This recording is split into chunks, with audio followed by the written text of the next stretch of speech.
board of the World Bank Group has approved South Africa's request for a $750 million development policy loan, an equivalent of 11.4 billion rands. The loan is aimed at supporting South Africa's efforts to fast-track its COVID-19 response and economic recovery. The funding is a low-interest loan, rather, that contributes to the government's fiscal relief package, reinforcing South Africa's decisions on how best to provide relief to the economy and those worst affected by the current crisis. Well, joining us now is the National Treasury Deputy Director General for Asset and Liability Management, Dr. Duncan Peters. Thank you, Dr. Peters, for joining us. Well, according to the statement released by the National Treasury, this is a development policy loan. What does this mean? Good evening, Korani. Well, essentially what a development policy loan is that the World Bank, whenever they do a transaction of this nature, they look at the kind of steps that a country has undertaken in the current context with COVID to support businesses as a result of COVID, to support vulnerable households, and the kind of steps it has taken to improve its long-run economic growth prospects in terms of the reforms that are part of its agenda.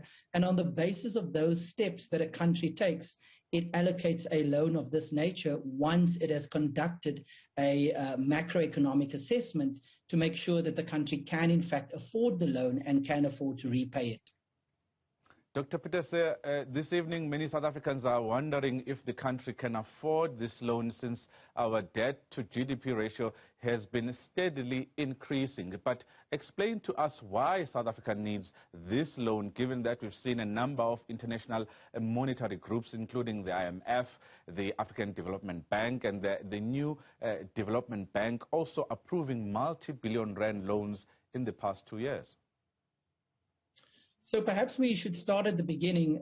Every year, South Africa has a gross borrowing requirement, and that is the debt that it has to raise in order to pay for the redemptions of its maturing debt, to pay for a deficit if it runs a deficit, and to pay for things like debt service costs. And so a component of that gross borrowing requirement is a foreign borrowing. And that foreign borrowing is our dollar-denominated debt. And as you rightly pointed out, in this particular financial year, we accessed a range of different dollar-denominated debt, most notably from the World Bank and from the New Development Bank. What's important about this particular type of DFI, or development finance institution funding, is that it is highly concessional. So what it does do is that it does allow us to reduce our debt service costs, and therefore improves our fiscal framework, as it were. So part of the reason we undertake dollar-denominated debt is because we have certain dollar commitments that we have to service, including, of course, paying interest on previous dollar loans. But the other reason we go for this particular loan is because of how concessional it is and how generous the repayment terms are, and what that therefore means for our fiscal framework in terms of how it enhances our fiscal framework and puts us on a more sustainable footing.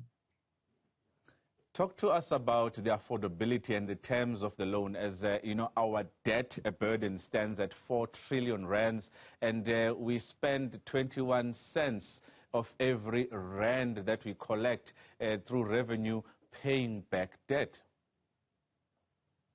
Well, in terms of affordability, as I mentioned earlier, the World Bank conducts a macroeconomic assessment as part of this transaction to make sure that we are in fact able to afford it.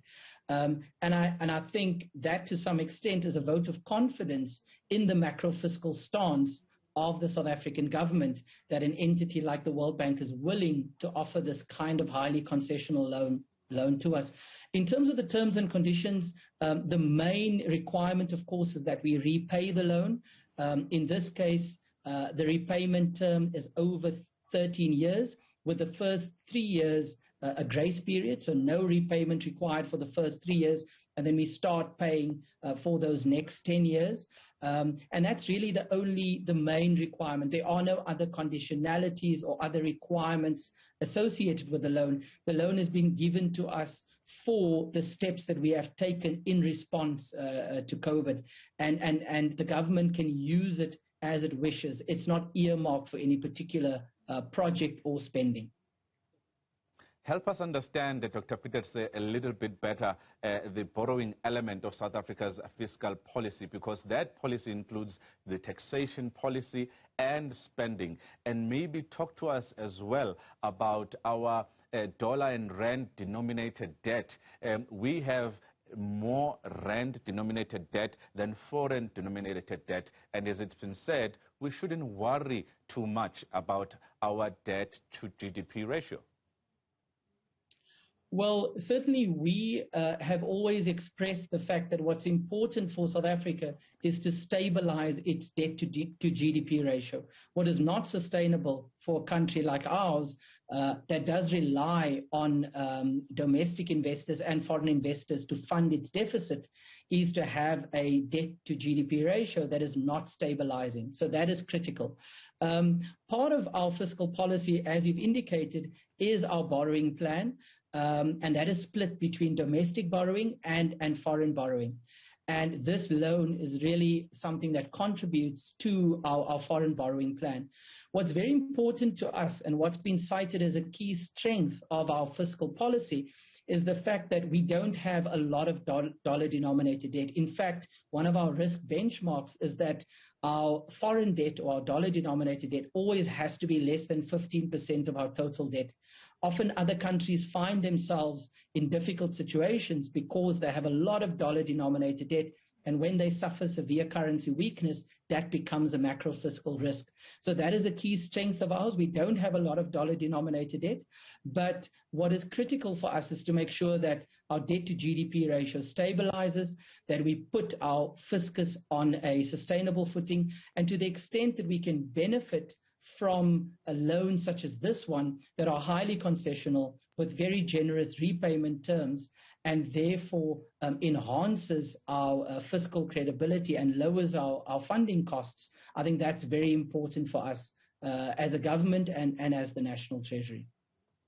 Dr. Peters, South Africa goes to the financial markets on a regular basis. We go to local markets to borrow money, and it's not anything new. But when we go to DFIs, these development funding institutions, they come with certain conditions.